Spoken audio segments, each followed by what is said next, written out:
Halo sobatku, dimanapun kalian berada, gimana kabarnya? Semoga kalian dan keluarga dalam keadaan baik-baik saja ya.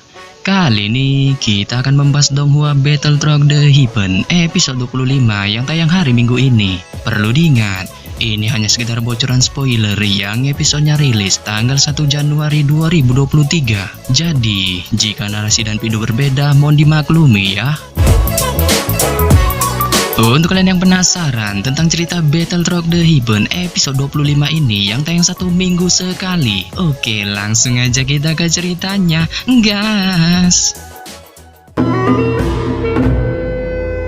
Pada ending episode 24 sebelumnya, kita diperlihatkan pertikaian antara Xiaoyan dengan Liu Qing, yang mana ketika Xiaoyan menyuruh Suner untuk pergi serta tidak perlu ikut campur dalam masalah ini, Liu Bei yang merasa bosan melihat pertikaian ini pun juga datang. Saat hal ini membuat Suner segera pasang badan, sembari menyuruh Liu Qing untuk tidak perlu mengungkit lagi masalah antara gegenya dan juga Liu Bei, yang hal itu menurutnya jelas-jelas bukan kesalahan dari gegenya. Serta pada saat yang sama juga, ia memperingatkan Liu Qing untuk tidak bertindak bang jago di halaman dalam, karena jika ia terus-terusan menunjukkan tindakan songongnya ini, ia tidak segan-segan akan menanduknya.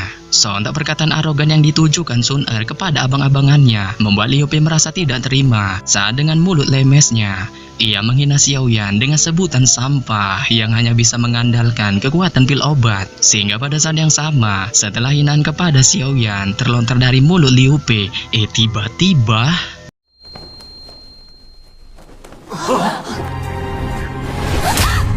ya, dengan tamparan manja mantap auto aimnya yang mendarat di pipi Liu Bei, Suner tiba-tiba memberikan pelajaran berharga kepada Liu Bei untuk menjaga tutur katanya kepada gegenya. Sehingga pada saat yang sama, Liu Bei yang tidak terima dengan tamparan manja dari Suner ini pun mencoba untuk membalasnya saat ia segera dihentikan oleh Liu Qing. Sehingga hal ini membuatnya langsung merengek kepada Liu Qing dengan memintanya untuk membonyokkan Xiaoyan serta Sun Er, yang membuat situasi kian memanas. Tetapi pada saat yang sama, ketika situasi kian memanas, Lin Xiaoya tiba-tiba turun ke arena baku hantam. Saat Lin Xiaoya segera memuji tindakan GG Sun Er yang berani membela Xiaoyan. Serta pada saat yang sama juga, karena Doki Xiaoyan sedikit melemah setelah baku hantamnya dengan Bai Cheng, ia dan Yan Hao menyuruh Liu Qing untuk menyudahi pertikaian ini. Saat Liu Qing yang mendengar ini tampak sedikit tidak terima, tetapi ia mencoba membuang semua egonya dengan menantang Xiaoyan untuk mengeluarkan semua kekuatannya jika mereka bertemu di kompetisi daftar kuat yang diadakan 1 bulan kemudian.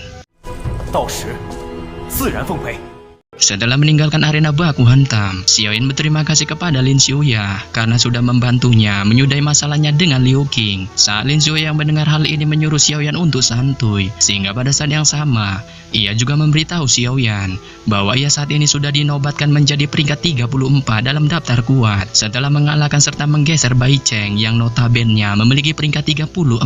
Saat hal ini membuatnya bisa ikut join di kompetisi daftar kuat, yang pada dasarnya mendengar peringkat 34 yang disebutkan Lin Xiaoya, Xiaoyan sedikit tidak menyukai peringkat ini saat dia bertekad menembus peringkat 10 besar. Sehingga hal ini mengejutkan Yan Hao saat dia merasa Xiaoyan adalah tipikal pria pemberani. Serta pada saat yang sama, ia juga memberitahu Xiaoyan bahwa jika ia terus-menerus push rank-nya di daftar kuat, ia akan mendapatkan keuntungan melimpah. Saat Xiaoyan yang mendengar ini menanyakan tentang keuntungan yang akan didapatkannya setelah push rank di daftar kuat, tetapi pada saat yang sama, Lin Xiaoya menyuruhnya untuk tidak perlu memikirkan keuntungan ini karena menurutnya hal itu akan membuatnya sakit kepala.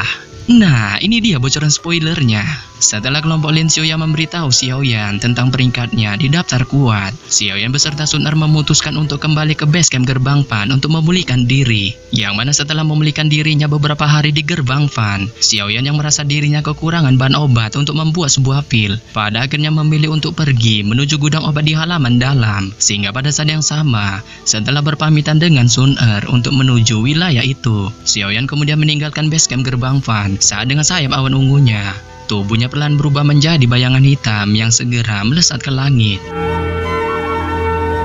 Dan setelah beberapa menit melakukan penerbangan, Xiaoyan pada akhirnya sampai di daerah gudang obat halaman dalam. Saat dia yang tidak mau membuat onar dengan para ahli yang berjaga di sekitar gudang obat halaman dalam, segera menghilangkan sayap awan ungu di punggungnya, serta memilih untuk berjalan kaki ke wilayah itu. Sehingga pada saat yang sama, setelah sampai di depan pintu gudang obat halaman dalam, Xiaoyan segera disambut dua praktisi kelas Dawang yang berjaga di depan pintu gudang. Saat mereka segera menanyakan tentang nama Xiaoyan, yang pada dasarnya setelah Xiaoyan menyebutkan namanya, kedua praktisi ini segera terkejut, serta mereka segera teringat perintah dari Penatua Hao yang menyuruh mereka untuk membiarkan masuk seorang siswa bernama Xiaoyan. Serta pada saat yang sama, setelah mengonfirmasi identitas Xiaoyan, salah satu praktisi Dawang itu kemudian membawa Xiaoyan menuju ke tempat Penatua Hao berada. Sehingga pada saat yang sama, setelah Xiaoyan sampai di tempat Penatua Hao yang saat ini lagi memeriksa bahan obat dengan tergesa-gesa menyambut Xiaoyan. Saat dia terus memujinya tentang gebrakan yang dilakukannya di halaman dalam, mulai dari menembus kultivasi kelas Dowling serta membonyokkan Bai Cheng yang notabene merupakan salah satu senior terkuat di halaman dalam.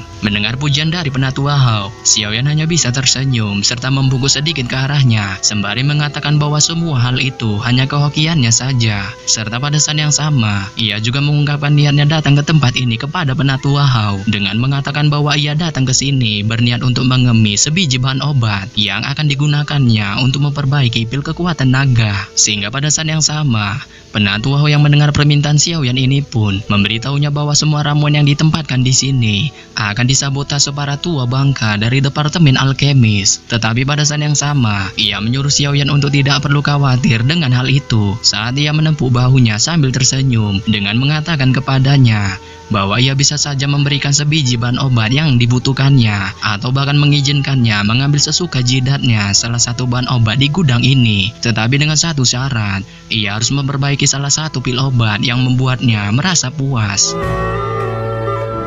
Sontak syarat yang disebutkan Penatua Hao sedikit mengejutkan Xiaoyan, serta keraguan perlahan terpancar di wajahnya. Sehingga pada saat yang sama, Penatua Hao yang melihat keraguan di wajah Xiaoyan ini pun menyuruhnya untuk santuy saat ia merasa dirinya tidak berniat mengambil keuntungan darinya. Serta ia meyakinkan Xiaoyan sekali lagi dan menjaminnya bahwa bahan obat yang didapatkannya merupakan salah satu bahan obat yang cukup langka yang kemungkinan sulit untuk ditemuinya. Sehingga pada saat yang sama, Xiaoyan yang mendengar marketing bahan obat langka yang disebutkan Penatua Hao ini pun pada dasarnya membuatnya tergiur saat dia pada akhirnya sedikit mengangguk serta bersedia melakukan saran yang disebutkan Penatua Hao, yang pada dasarnya melihat Xiaoyan terbujuk rayuan marketingnya. Senyum cerah muncul di wajah Penatua Hao saat dia segera melemparkan benda putih salju yang merupakan piring batu gio kepada Xiaoyan sembari memberitahunya bahwa piring batu gio ini merupakan benda petunjuk untuk memasuki gudang penyimpanan bahan obat langka yang diinginkannya. Serta pada saat yang sama, ia juga menyuruh Xiaoyan untuk bergegas pergi.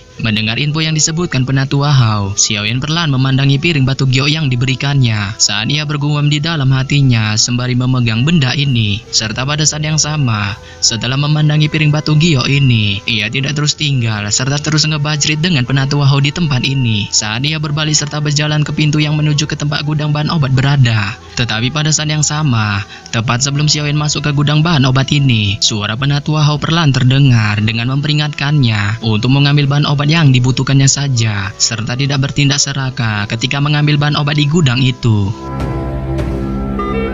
Setelah membereskan Penatua Hao serta meyakinkannya, Xiaoyan tanpa basa-basi lagi segera mendorong pintu gudang bahan obat serta masuk. Saat dia terus menjelajahi tempat ini dengan tatapannya terus memandangi ke segala arah, yang pada dasarnya ketika ia melihat lubang di dinding yang ada di sampingnya, ia dengan hati-hati maju selangkah serta meletakkan piring batu gio yang diberikan Penatua Hao sebelumnya ke dalamnya. Sehingga pada saat yang sama, setelah piring batu gio diletakkannya ke dalam lubang, cahaya energi di depannya perlahan melemah sebelum pada akhirnya itu benar-benar menghilang. Serta pada saat yang sama, setelah hilangnya cahaya energi ini, Xiaoyan mengambil kembali piring batu gio itu saat dia menatap pintu kayu yang tersembunyi di balik penghalang energi cahaya sebelumnya, sebelum pada akhirnya ia mendorong pintu kayu ini serta memasukinya saat dia segera mencium wangian bahan obat. Dan setelah memasuki gudang penyimpanan bahan obat ini, Xiaoyan perlahan berjalan sambil menatap ke segala arah. Dengan kejutan secara bertahap melonjak ke wajahnya saat ia merasakan kegaguman dengan mahakarya magic anjing yang terpampang di dinding gudang bahan obat ini, yang semuanya dilapisi batu giok putih yang memancarkan cahaya cerah. Sehingga pada saat yang sama, ketika kekaguman ini masih terpancar di wajah Xiaoyan, ia perlahan berjalan di ruangan ini yang memiliki kedua sisi jalan yang berisikan rak tinggi besar. Saat ia secara acak memasuki salah satu dari sisi jalan, sembari tatapannya melayang ke arah rak-rak tinggi di sisi jalan, yang pada dasarnya setelah menatap rak-rak ini, Xiaoyan segera melihat berbagai bahan obat langka nan unik berjejer rapi di sana. Serta pada saat yang sama, langkah kaki Xiaoyan terus mengikuti jalan setapak ini, sembari terus melihat rak-rak tinggi ini untuk mencari salah satu bahan obat yang dibutuhkannya, yaitu buah api es asparagus. Tetapi pada saat yang sama, setelah pencarian selama 20 menit di tempat ini, Xiaoyan tidak menemukan sedikit pun batang hidung buah api es asparagus. Hal ini pun menyebabkannya merasa gundah, tetapi ia tidak patah semangat saat ia terus menjelajahi setiap koridor. Sehingga pada saat yang sama, setelah menjelajahi setiap koridor untuk waktu yang lama, pergerakan langkah kakinya tiba-tiba berhenti di koridor terakhir saat keheranan perlahan terpancar di matanya menatap rak di depannya, yang saat ini berisikan sebiji buah berwarna merah bercampur putih yang memiliki penampilan unik. Sontak kegembiraan segera muncul di wajah Xiaoyan saat ia melihat buah unik ini, yang pada dasarnya meskipun ia belum pernah melihat buah api es asparagus, tetapi setelah mengingat ciri-ciri buah itu yang disebutkan Yolo sebelumnya, ia merasa buah ini memanglah bahan obat yang saat ini dicarinya, yaitu buah api es asparagus. Sehingga pada saat yang sama, setelah menemukan bahan obat yang dicarinya, kegembiraan segera terpancar di wajah Xiaoyan saat ia segera mengulurkan tangannya untuk mengeluarkan buah itu. Tetapi pada saat yang sama, ketika Xiaoyan baru saja mengulurkan tangannya, tiba-tiba sebuah tangan mungil meraih buah api itu. Saat itu perlahan menunjukkan sosok bocil perempuan yang ternyata itu adalah Jian.